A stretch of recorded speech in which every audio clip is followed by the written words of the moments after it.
People have been asking me, how on earth do I stay silent nearly 16 months into a live stream genocide? Without further ado, here are my top tips on how best to look the other way. Number 1, say, I just don't know enough about Israel and Palestine to comment. You've been posting authoritatively about the geopolitical history of Ukraine and its valorous resistance for 3 years, but Pakistan? Beats me. Number 2, post things like, pray for peace.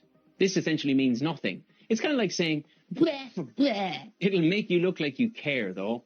And it frames the genocide as if it's just two warring sides who need to stop fighting and talk, as opposed one ethno-nationalist psycho-state attempting to annihilate the other one with the full military, financial and diplomatic support of the world's great powers. Tree!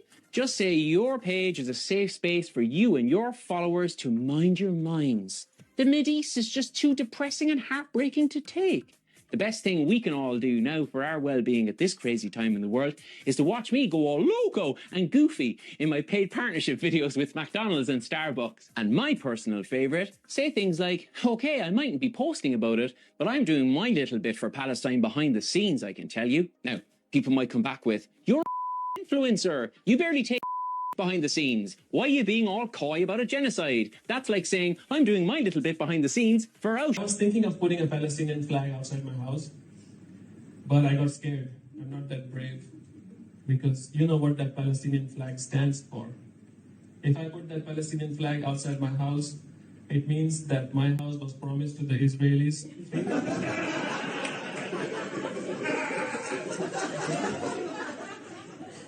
3,500 years ago, okay? If you're wondering how that works logically, you're Hamas. Where in Palestine are you from?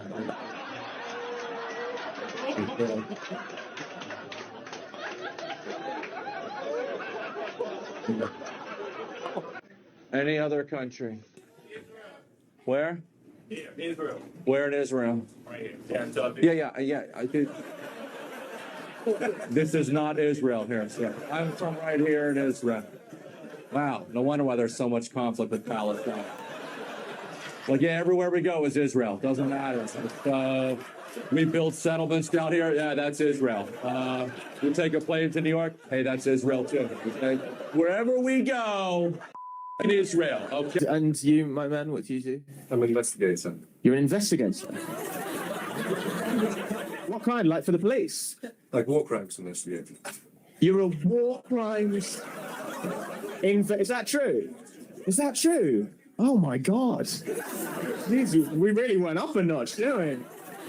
Until then, it was just all fun, like, oh, first day in the front row. And you're like, I'm here to investigate war crimes. What are you working on at the moment? What's your... Ukraine. Ukraine. You're working on investigating war crimes in Ukraine. F you, man. I thought when you said infrastructure, it was like going to kill the energy, but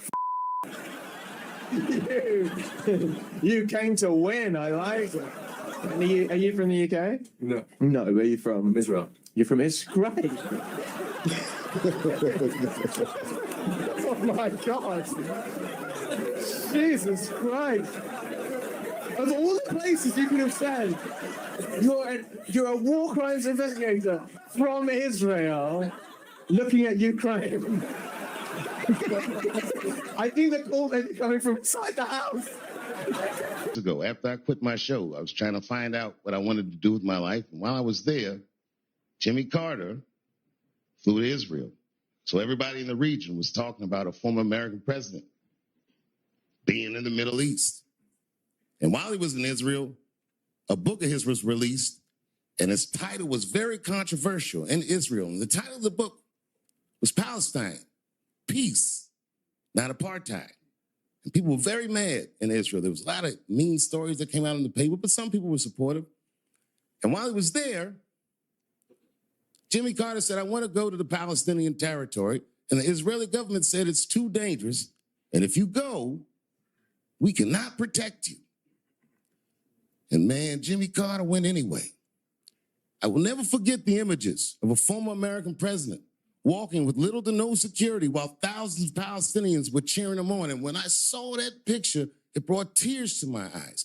I said, I don't know if that's a good president, but that right there, I am sure, is a great man. It made me feel very proud.